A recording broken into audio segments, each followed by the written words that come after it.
Hi friends, வணக்கம்.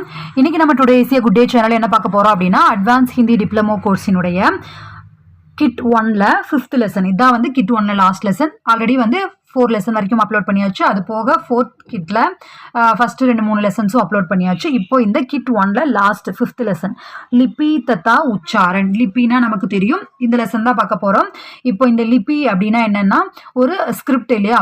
நமக்கு இந்த பேசிக் வந்து தெரியும். ஒரு லாங்குவேஜ் அப்படின்னு இருந்ததுன்னா, இப்போ இதை பிராச்சீன் பாரத் மே அப்படின்னு சொல்லும்போது அந்த பிராச்சீன் பாரத் அப்படிங்கும்போது இது நம்ம இந்த சிஹ்னு எழுதி யூஸ் பண்ணுறோம் இல்லையா. ஸோ அந்த எழுத்து முறையில் நாம் யூஸ் பண்ணுறதுக்காக உபயோகப்படுத்தப்படக்கூடிய அந்த ஸ்கிரிப்ட் அப்படின்றதா வந்து லிபி. உச்சாரணா தெரியும், உச்சரிப்பு. ஸோ இப்போ ஹிந்தியினுடைய அந்த ஸ்கிரிப்ட் அப்படின்றது என்னவாக இருக்குது, தேவநாகரி லிபி அப்படின்னு தெரியும். அந்த பேசிஸில் தான் வந்து இந்த ஹிந்தியினுடைய வாக்கியங்கள், லெட்டர்ஸ், சொற்கள் இது எல்லாமே இருக்குது இல்லையா. ஸோ அதுதான் வந்து இந்த லெசனில். இப்போ தேவநாகரி லிபி அப்படிங்கும்போது அதனுடைய தோற்றம் அப்படிங்கும்போது பிராச்சீன் பாரத் மே பிராமி और கரோஷ்டி நாம் கி 2 லிபியா பிரச்சலித் थी. பழைய காலத்தில் வந்து பிராமி அப்புறம் கரோஷ்டி அப்படின்ற பெயரில் 2 லாங்குவேஜஸ் வந்து அதாவது 2 அந்த ஸ்கிரிப்ட் அப்படின்றது வந்து புழக்கத்தில் இருந்தது. ஓகேவா. அதன் பிறகு ஒவ்வொரு முறையில் வளர்ச்சி அடைந்து காலம் மாற மாற அந்த லாங்குவேஜினுடைய உபயோகம் அப்புறம் அந்த தோற்றம் அதெல்லாம் மாறும் இல்லையா. ஸோ அதுலேருந்து ஒவ்வொன்றாக மாறி மாறி வந்தது தான் இப்போ இருக்கக்கூடிய அந்த தேவநாகரி அப்படின்றது. ஓகேவா. இது வந்து பாரஹ்வீன் சத்தீசே. ஓகேவா. எப்போ இருந்து அந்த டைம்ல இருந்து வந்து இப்போ வரைக்கும் இது இப்போ புழக்கத்தில் இருக்கக்கூடிய லாங்குவேஜாக இருக்கு. ஓகேவா. இப்போ லிபிக்கு வைஞானிகத்தாக்கே மாப்புதண்டு, அதாவது அறிவியல் பூர்வமாக விஞ்ஞானபூர்வமாக இந்த ஸ்கிரிப்ட் அப்படின்றதுனுடைய அளவுகோல் அப்படின்றது கரெக்டாக இருக்கா, எந்த மாதிரியான முறையில் இருக்குது அப்படின்னா, இதுவும் நம்ம பின்னாடி இருக்கக்கூடிய தேவநாகரி லிபிக்கு விசேஷத்தாயே அது ரெண்டும் சேம் ஒரே மாதிரி தான் வரும். ஸோ தட் இப்போ நம்ம அதுவே பார்த்துடலாம். இந்த லெசனில் வந்து மேக்ஸிமம் போர்ஷன்ஸ் அப்படின்றது இதுதான், தேவநாகரி லிபிங்கினுடைய விசேஷத்தா அதுதான். இப்போ தேவநாகரி லிபி அப்படின்றதுனுடைய சிறப்புகள் என்ன. பாஷா கி ஹர் சார்த்தக் துவனி கேலியே ஏக் லிபி சங்கேத்துகை, அதாவது ஒரு லாங்குவேஜ் அப்படின்னா ஹர் சார்த்தக் துவனி ஒரு பொருளுடன் கூடிய அந்த ஒலிக்கு தேவையாக ஏக் லிபி ஒரே ஒரு எழுத்து தான் இருக்கணும். இப்போ இந்த லிபி அப்படின்னா லிபி சேம் இந்த ஒரு ஸ்கிரிப்ட் தான் இருக்கணும், இந்த ஒரு சிஹ்னு தான் இருக்கணும். அதை விட்டுட்டு இந்த லீ அப்படின்றதற்கே 4-5 விதமான சொற்கள் அந்த வார்த்தைகள் அப்படின்றது இருக்கக்கூடாது. அது வந்து இந்த தேவநாகரியில வந்து கரெக்டாக தான் இருக்கு அப்படின்றாங்க. அதே போல உன் சபி கேலிய அழகழகு வர்ணியா அக்ஷர்கை, அந்த அதாவது பொதுவாக சொல்லணும் அப்படின்னா ஒவ்வொரு ஒலிக்கும் ஒவ்வொரு வார்த்தை, அந்த ஒவ்வொரு வார்த்தையும் ஒவ்வொரு ஒலியும் தனித்தனியாக கரெக்டாக அந்த வார்த்தையை தான் மீன் பண்ணணும். ஓகேவா. ஹிந்தி கா ஹர் வர்ண யதோச்சித் ஏக் ஹி துவனி கா பிரதிநிதித்துவ கர்த்தாக. ஹிந்தியில் அப்படிங்கும்போது க அப்படின்றது கமல் அப்படின்னா க ஸ்டார்டிங்கில் வந்தாலும் க அப்படின்றதான் மீன் பண்ணுது. மத்தியமே இடையில மகான் அப்படின்னு வந்தாலும் க அதை தான் மீன் பண்ணுது. இறுதியில் நாக் அப்படின்னு வந்தாலும் அந்த க அப்படின்ற உச்சரிப்பு வந்து ஒரே மாதிரியாகத்தான் இருக்கு. கோயி பி வர்ண அனுச்சரித் நஹி ரஹதா, ஏதாவது ஒரு வார்த்தை வந்து உச்சரிப்பே இல்லாமல், இப்போ ஹிந்தியில் எக்ஸாம்பிளுக்கு அதுக்கு தான் கொடுத்துருக்காங்க. எக்ஸாம்பிளுக்கு நைஃப் ரைட் அப்படிங்கும்போது நைஃப் அப்படிங்கும்போது நம்ம இங்கே கே வந்து சவுண்ட் வந்து ப்ரொனவுன்ஸ் பண்ணுறது இல்லை இல்லையா, நம்ம வந்து ப்ரொனவுன்ஸ் பண்ணுறது எண்ணெயிலிருந்து தான். அப்போ அதே மாதிரி சவுண்ட் இல்லாமல் ரைட் அப்படிங்கும்போது டபிள்யூ இல்லாமல் இருக்குது. ஸோ இந்த மாதிரியான வார்த்தைகள் அப்படின்றது ஹிந்தியில் கிடையாது. ஹிந்தி மே ஜெய்சா போலா ஜாத்தாகை வைசாகி லிக்கா ஜாத்தாகை, எந்த மாதிரி சொல்லப்படுதோ அதே போல தான் எழுதப்படுது அப்படின்றாங்க.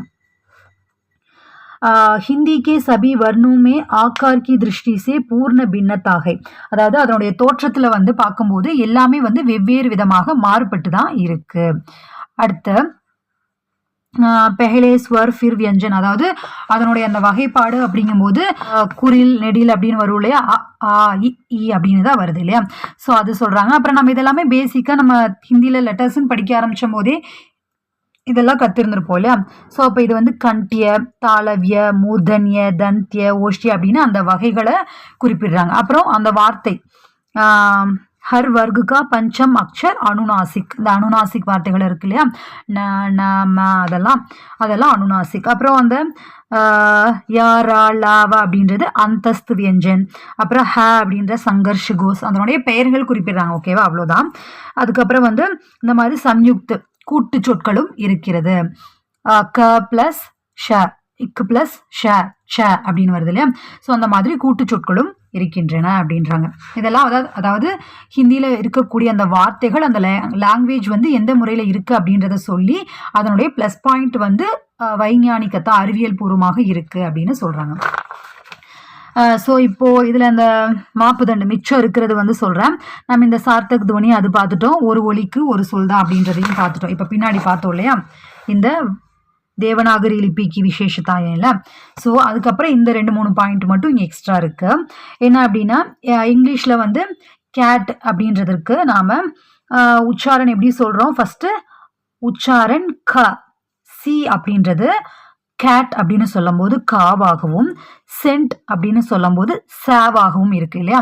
ஆனால் ஹிந்தியில் அந்த கா அப்படின்றது சேம் எந்த இடத்துல யூஸ் பண்ணாலும் நம்ம இப்போ முன்னாடி பார்த்தோம் இல்லையா கமல் மக்கான் அப்படின்னு எல்லா இடத்துலையும் ஒரே மாதிரி தான் இருக்குது. அப்புறம் ஏக் ஹி துவனி கேலியே கையி லிபி சிஹ்னு ந ஹோ. இப்போ அது நம்ம ஒரு ஒளினா ஒரே ஒரு அந்த லிபி சின்ஹு ஒன்னே ஒன்று தான் இருக்கணும். ஆனால் உருதுவில் வந்து ச அப்படின்றதற்கு சே சீன் ஸ்வாத் அப்படின்னு 3 எழுத்துக்கள் வந்து உபயோகப்படுத்தப்படுது. அதே மாதிரி தான் எப்படி பேசப்படணுமோ அப்படி தான் எழுதப்படணும், எப்படி எழுதப்படணுமோ அப்படி தான் பேசவும் படணும். ஆனால் எக்ஸாம்பிளுக்கு ஹிந்தியில் கொடுத்துருக்காங்க சிஹெச் அப்படின்றது சாம், மோனார்க், செஃப், ஒவ்வொரு இடத்துல ஒவ்வொரு மாதிரி இருக்குல்ல. இதில் சா, இதில் ஆர்க், அப்புறம் இதில் ஷெஃப். ஆனால் ஹிந்தியில் சார்ம், மோனார்க், ஷெஃப் அப்படின்னு அந்த வார்த்தைகள் ஒவ்வொரு இடத்திற்கும் தேவையான முறையில் அந்த வார்த்தைகளினுடைய உச்சரிப்பு அப்படின்றது மாறுபடுது. அடுத்து துவனி பிரத்திக் வர்ண ஏக் தூசரே சே இத்னே பின்னு லகே கி துரந்த் பெஹச்சானே ஜா சகே. அதாவது அந்த துவனி ஒலியும் எழுத்துக்களும் எவ்வளவுதான் வேறுபாடுகள் எத்தனை வகைகள் இருந்தாலும் துரந்த் பெஹச்சானே உடனே வந்து அதை தெரிந்து கொள்ள வேண்டும். உடனே அது இந்த வார்த்தை தான் அப்படின்னு நம்ம தெரிந்து கொள்ள முடியும். வர்ணோ அக்ஷரோं के वर्गीकरण में कोई विशेष क्रम हो. இப்போ எழுத்துக்கள் அப்புறம் அந்த அதான் எழுத்துக்கள் வர்ண அக்ஷரம் இது எல்லாத்துக்கும் ஒரு சிறப்பான ஒரு வரிசைப்படுத்துதல் முறை இருக்கு இல்லையா. இப்போ நம்ம முன்னாடி பார்த்தோம் இல்லையா, அதுக்காக தான் நம்ம அதை முன்னாடி பார்த்துட்டு இது வந்தோம். அந்த கக்கா கக்கா ககா அப்புறம் சச்சா ஜஜ்ஜா அதெல்லாமே வந்து அந்த வரிசைப்படுத்தல் முறையில் இருக்குது. அதே போல் ஆ அப்படின்றதும் அந்த மாதிரி முறையில் இருக்குது அப்படின்றாங்க. ஓகேவா, இதெல்லாம் தான் வந்து அந்த தேவநாகரி லிபியினுடைய வைஞானிகத்தா. அடுத்து இதெல்லாம் வந்து அந்த மானகீகரன் இதெல்லாமே வந்து நார்மல் தான். ஓகேவா, இதெல்லாம் நீங்கள் அப்படியே படிச்சுக்கலாம். ஜஸ்ட்டு வந்து முன்னாடி இந்த அனுஸ்வர் இதெல்லாமே நமக்கு பேசிக்கில் தெரிஞ்ச விஷயங்கள் தான். ஓகேவா, இதில் இருக்கக்கூடிய ஹிந்தி வர்த்தனியுமே ஹோனே வாலே சாமானிய திருட்டியா, அதாவது ஒரே இப்போ ஆதி ஆதி ஆக்கர் ஆகார் அப்படிங்கும்போது அந்த வார்த்தை பிரயோகத்தினுடைய அந்த இப்போ ஒரு துணைக்கால்னு மாதிரி சொல்லலாம் இல்லையா. அந்த ஆக்கா அப்படின்ற குறியில் வந்தால் ஒரு மாதிரி நெடியில் வந்தால் ஒரு மாதிரி இருக்கு இல்லையா. ஸோ அப்போ அந்த வார்த்தைகள் எப்படி மாறுபடுது அப்படின்றதும் இது ஒரு 2-3 பேஜ் இருக்குது. அது நான் வந்து நெக்ஸ்ட் வீடியோவில் அப்லோட் பண்ணுறேன். ஓகேவா, இது தனியாகவே ஒரு வீடியோவாக வந்து அப்லோட் பண்ணுறேன். ஐ ஹோப் இது உங்களுக்கு யூஸ்ஃபுல்லாக இருந்திருக்கும்னு நினைக்கிறேன். யூஸ்ஃபுல்லாக இருந்து அப்படின்னு நினச்சிங்கன்னா தயவுசெய்து like, comment, share and subscribe பண்ணி நம்ம சேனலை சப்போர்ட் பண்ணுங்கள். ஓகே ஃப்ரெண்ட்ஸ், உங்கள் எல்லாருக்குமே ஆல் தி பெஸ்ட். பாய்.